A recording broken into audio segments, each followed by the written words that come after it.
You're listening to The Unsafe Bible with Pastor Ken Brown.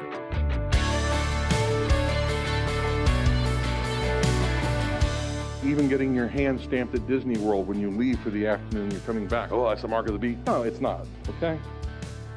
None of it is. There's good reasons for some of this stuff to exist today. It's not the mark of the beast. He's not in power, okay? So it's technology that could be used by him, but it's not the mark. So if anybody thinks that they're going to be accidentally taking them, you can't accidentally take the mark today.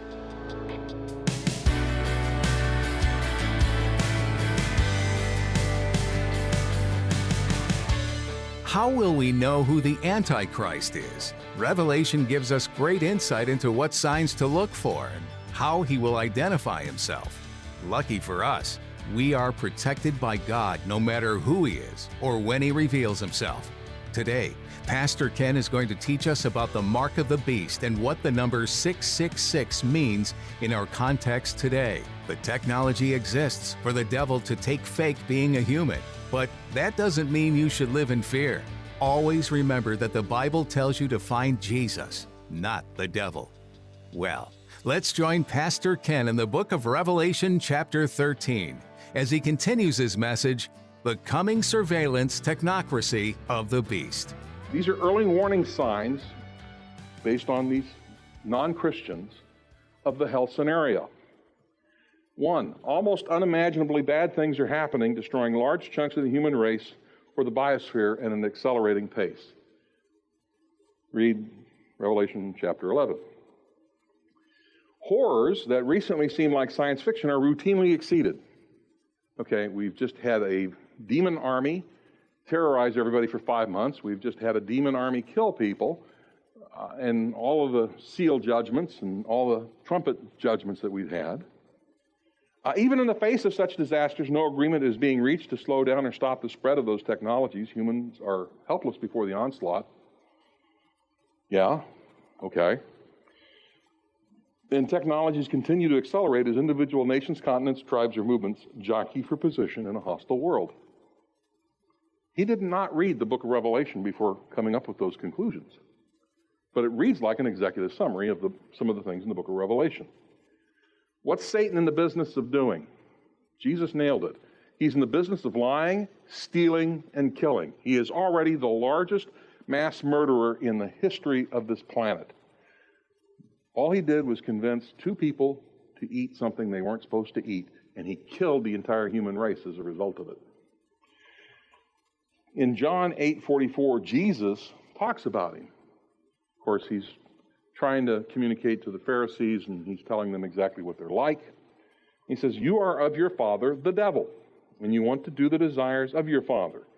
He was a murderer from the beginning. He does not stand in the truth because there's no truth in him. And whenever he speaks from his own nature, for he is a liar and the father of lies."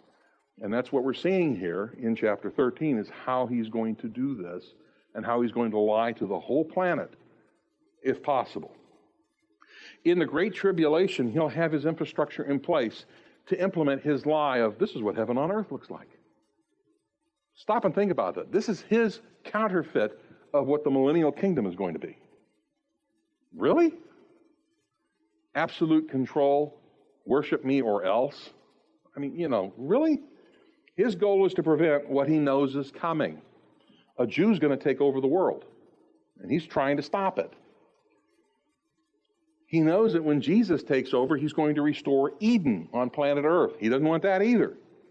So he's going to do everything he can in the last 3.5 years of the tribulation to kill everyone who's a believer, everyone who follows Jesus, everyone who is a Jewish believer, anybody that's considered part of his family, he wants to kill. And there are numerous commentaries that say, well, it's not possible for him to kill everyone because even Adolf Hitler couldn't do that over a 6-year period when he tried to kill all the Jews. Well, no, but they were all in concentration camps. So it's not going to be a pretty scenario for anybody who's around at that time. In Mark 13:20, Jesus says this, unless the Lord had shortened those days, what days? We're talking about them right now, the last 3.5 years of the tribulation. No life would have been saved. Satan's ultimate goal is to kill mankind off. Because if mankind's killed off, you can't have a Savior, and Jesus can't come. That's what he's trying to do. But for the sake of the elect, whom he chose, he shortened the days, he being God. Now, with the systems that are being put in place today, and others which are on the drawing board, I mean, when you start studying this, and from a technology perspective, it's scary because worldwide surveillance is possible and is taking place in some pockets of the world today. Alexa and Google really are watching or listening. There will be concentration camps again. And there are some who may go as far as relating that AI avatars, artificial intelligence robots, on a computer screen or walking around in real life who look like the beast. There are some who actually believe these artificial intelligences can actually be possessed by demons as well. Because the word pneuma, breath, also means spirit. And they take that and say, well, if it's pneuma, then maybe that can happen too. Dr. Morris is one who believes that. He says the false prophets is enabled by his own master Satan to impart a spirit to the image. But he says that spirit is one of Satan's unclean spirits, a highly placed demon in the satanic hierarchy. A striking case of demon possession with the demon possessing the body of an image rather than that of a man or a woman. But as an evil spirit possessing a human being can use the vocal cords of that person to convey his message, so the spirit indwelling the image of the beast will utilize the complex audio animatronics apparatus with which it's equipped to convey Satan's message. Possibly those will be relayed worldwide to receivers in the individual household, replicas of the image so that everyone can hear the beast speaking. In other words, and he wrote this before Alexa and Google back in 1983. He was predicting Alexa and Google. This is what he was doing. Okay, so now Google or Alexa is possessed of a demon. That's what he's saying, is that these AIs could possibly do that. I don't know if that's maybe going a little too far, but when you look at the words, you at least have to talk about it and think about it and go. And at the end of the day, it could just be an idol that all of a sudden starts moving too. So we don't know. I think there's more to it though, based on the language. Verses 16 and 17, and he or it causes all, the small and the great, the rich and the poor, the free men and the slaves, to be given a mark on their right hand or on their forehead, and he provides that no one will be able to buy or sell except the one who has the mark, either the name of the beast or the number of his name. In the ESV it says that small and great, rich and poor, everybody on the planet, okay, to be marked on the right hand of the forehead, so no one can buy and sell unless he has the mark. Okay, so the meaning's simple. The worship of the beast gives the right to get the mark of the beast on your hand or on your forehead. And they're always associated together. And the mark cannot be had without an act of worship. You have to worship the beast to get the mark. Probably, and knowing that Satan is trying to pervert the church and he's trying to pervert and counterfeit other things, it almost sounds like a perversion of taking communion in the Catholic Church. Instead of getting a wine or a wafer, you're getting a mark. I mean, it just almost sounds like it. No one should escape the requirement unless you say no. And if you say no, it's the death penalty. And we'll find out as we go further that having the mark is a spiritual death penalty, because no one who has that mark can be saved, period. So it makes you wonder, what's that mark? By the way, in a system of worldwide surveillance, visual and video analytics, social analytics, and performance-based analytics systems enhanced by AI, you want to make sure that you don't get a false positive, right? You want to be able to identify those who you should be watching versus those who you should not be watching. So what if the mark is in light that can't be seen by the human eye, but the machine can see it? It's an ultraviolet, or it's some kind of radio frequency, whatever it is. It's just to keep people from being zapped by systems that don't need to be zapped because they've already proven their loyalty by worshiping the beast.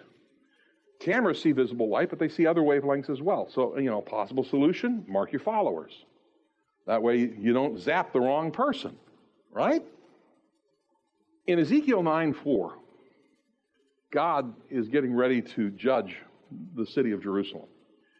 And there's a guy standing by ready to go and mark a bunch of people who love the Lord. And the Lord tells this guy, go through the midst of the city, even through the midst of Jerusalem, and put a mark on the foreheads of the men who sigh and groan over all the abominations which are being committed in its midst. Satan's going to counterfeit that. There are two different words, by the way, in the Greek. In Revelation 7, where we see the 144,000 sealed or marked, versus the word that's being used here. The seal there is esphragesmenio. There's a great word for you to impress your friends and neighbors with. It comes from the word sphragizo. Sounds like something you do when you sneeze and you got a mouthful of milk or something. It means to provide with a seal as a security measure, to close something up tight, to seal up something in order to keep it secret, to mark with a seal as a means of identification so that the mark denoting ownership also carries with it the protection of the owner. Okay? So when God marks us, that's what he's doing. We belong to him, he's going to protect what belongs to him. We see it in the definition of the word. So clearly the mark provided by God identifies those who belong to him. We have the protection of the owner signed and signified on that mark. The word used in chapter 13 here is not that word when it talks about the mark that people are going to be receiving. The word used here is the word charagma. It means a mark that is engraved, etched, branded, cut, imprinted, marked, or stamped. It's just, it's just a mark. It could be used to indicate a work of art, a graven image, a stamp, a branding, or just registration. It's not a lot to it, but when you start digging a little bit more into some other Greek sources, it means something else too. And I find this interesting. In the Greek lexicon by Henry Liddell, it says that Satan brands with something more than artwork. And Liddell says charagma is any mark engraved, imprinted, or branded. It is also a serpent's mark, its bite or sting. Oh, that's interesting. It could be the writing of an imperial missive, a brand on a camel. It's a brand, okay? That is what he's saying. But it could be a serpent's mark, what a serpent leaves behind when it bites. So the mark could be a scar, an abrasion from the bite of a wild monster, or look like one. Now, remember what it said in the book of Exodus, that to be, and in Deuteronomy as well, to be a loyal Jew, to be a loyal follower of Yahweh, it would also include the wearing of phylactery on the left hand or on the forehead, or both, right? Deuteronomy chapter 6, verses 5 to 9. You shall love the Lord your God with all your heart, all your soul, and all your might. These words which I'm commanding today shall be on your heart. You will teach them diligently to your sons. You shall talk of them when you sit in your house, when you walk by the way, and when you lie down, and when you rise up. You shall bind them as a sign on your hand, or a frontal on your forehead. You'll write them on the doorposts of your house and on your gates. And this is what it looks like. You have a head phylactery and you have an arm phylactery. And as you can see, it's not unusual to wear both of them at the same time. Now, the false prophet, Satan wants to impersonate that, by the way. This is a counterfeit. That when you see a Jew doing that, you know they're a follower of Yahweh. They're being faithful. They have that scripture, that verse, that Deuteronomy chapter 6, in writing in that box. That's where it is. The false prophet, though, wants to ensure global obedience, and so he's going to require a mark from everyone who worships the beast. It could be as simple as an actual physical mark on the forehead or on the hand, but it also has to be used as a tool to access financial markets and economic markets and to be able to buy and sell. So it looks like it might be a little bit more than that. Some have guessed it's like a radio frequency identification chip. Okay? An RFID chip. By the way, RFID chips are currently being used in special forces, for example, so that in case an individual is unable to answer his radio, they know where he is, because it's beeping his GPS location. So, I mean, this is not unusual. Alzheimer's patients are using this. There's a company in Boca that actually makes these. You can go get chipped if you want. I don't. People chip their dogs all the time and cats. I mean, it's not unusual at this point. But the microchip itself is about the size of a grain of rice. It's not very big. This is an individual who's been chipped by the company in Boca. It's $180. It's like getting a vaccination. This is being used extensively now in Sweden. They're starting to use this. They say it's safe, but then they're concerned about cyber criminals. But you could put, you can get into this door, that door. It ties into your bank account. You can have your medical record in it. Whatever electronically could be put into it is put into it. By the way, it exists today. Now, whether or not it involves that, I don't know. It could also involve genetic changes too. We don't have any idea what it's going to be. But it says that the mark is either the name of the beast or the number of his name. So we know that's what it is. The name of the beast or the number of its name. So it's the name it's his name or it's his number. That's the critical piece. It identifies that person as a follower of Antichrist, as a follower of the beast. I can guess all day as to what kind of technology that's going to be. And there are people who've been doing that. Everything, even getting your hand stamped at Disney World when you leave for the afternoon, you're coming back. Oh, that's the mark of the beast. No, it's not, okay? None of it is. There's good reasons for some of this stuff to exist today. It's not the mark of the beast. He's not in power, okay? So it's technology that could be used by him, but it's not the mark. So if anybody thinks that they're going to be accidentally taking them, you can't accidentally take the mark today. It doesn't exist. Just the technology does. That's all. But if the beast has been altered, for example, it could be the same genetic therapy. We don't know. We don't know. But we do know it's going to involve economic transfers. So if you're shopping at the Amazon store in Washington and you walk out and it charges your credit card electronically, don't worry about it. You might be worried about the emails you get about what you bought, but other than that, not a big deal. But the mark of the monster is either closely identified with his number, and the author uses what's called gematria. He gives you a value for what his name is going to be. And it's 666. We're going to see that. But this is not an unusual thing either. In Pompeii, they found markings in houses, graffiti. Mark loves Joe, that kind of thing, or whatever. In fact, Amariminus thought upon his lady Harmonia for good. The number of his honorable name is 45. Okay, so they were taking the name and turning it into numeric values.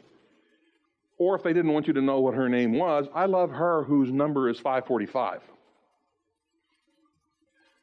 This is graffiti in Pompeii, okay, that showed up on the walls. So, I mean, what John's saying is not unusual then. Okay, 666, 545. By the way, 666 is not Hitler, it's not Stalin, I don't know who, he's not here yet. He may be here, but we don't know who he is. Okay, so no guessing. But the graffiti is not far removed from the same time period that John was writing. It involved a person, they were concealing the name, and the name was resolved into a number for some reason, okay? But by identifying the beast's number, believers in the tribulation are going to be able to recognize this person for who he is. And they're going to be able to calculate or count. That's the key to the puzzle. And then we enter into the world of conjecture. The name we do not know, but we're told the number of his name. So what's the solution? Who's the beast? Okay? Here is wisdom. First, you have to have wisdom.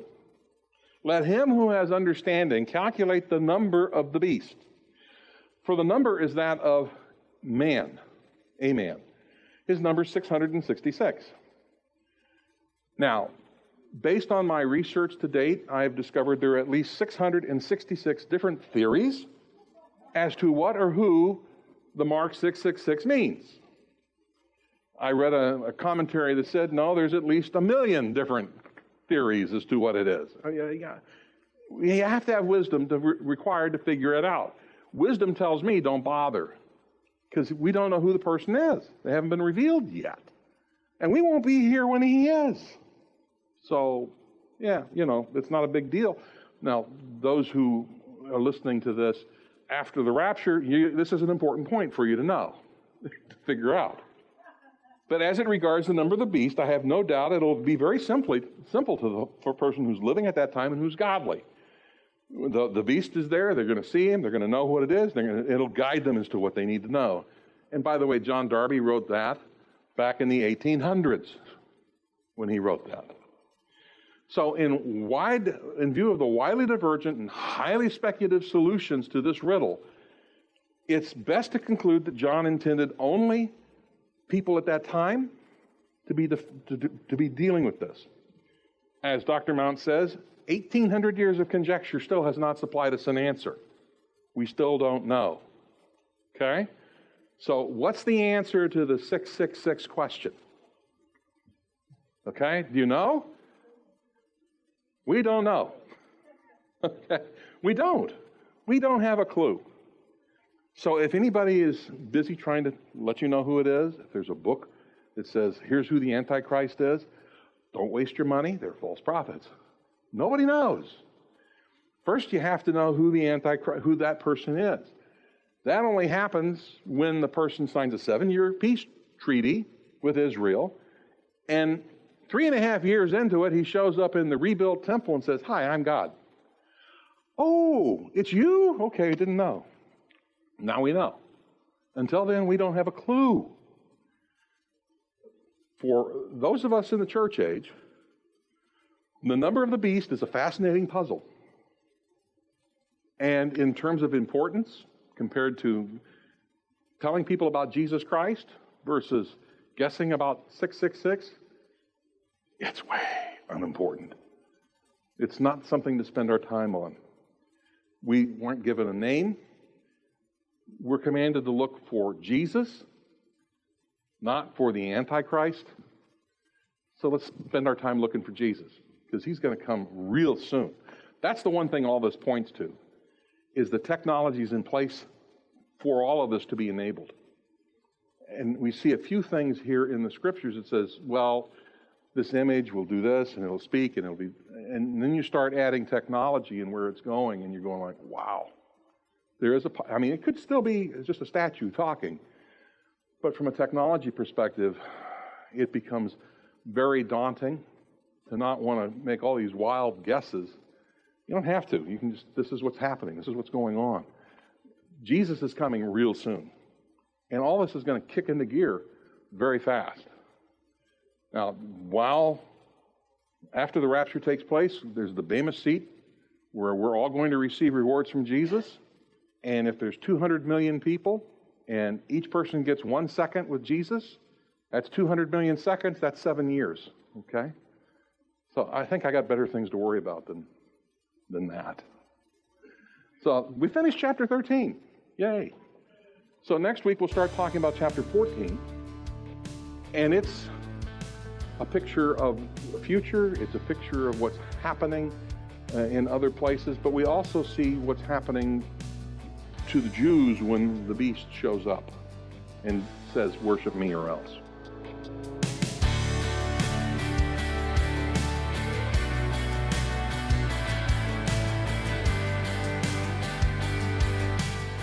Today's message was in the book of Revelation. Pastor Ken has been teaching from this prophetic book here on the Unsafe Bible. You hear often about people trying to predict the end of the world or referring to some kind of apocalyptic event. But the truth is, the real apocalypse or revelation of Jesus Christ is something unlike anything else. If you know Jesus, you see these events as something that God will bring about to eventually restore things to how they were meant to be. If you view God as an enemy, you would naturally perceive the events in Revelation as some foreign enemy seeking to wreak havoc on the world and bring it to ruin. So, what's the truth? If you're curious about what we believe and what our core foundation is built on, go to theunsafebible.com to learn more. Are you in the Jupiter, Florida area? If so, you're welcome to join us for these types of teachings in person. You'll find ways to contact us on our website, so you can learn when and where we meet each week. You can also access more teachings online by going to theunsafebible.com and looking under the Media tab. Catch up on any messages you've missed, or listen to one you already heard as a refresher. Once again, that's theunsafebible.com. We're so glad you took the time today to hear from God and His Word. Pastor Ken has more to share from the book of Revelation, so don't miss a single edition. In the meantime, continue growing on your own in this very peculiar book of the Bible. And join us again on the Unsafe Bible.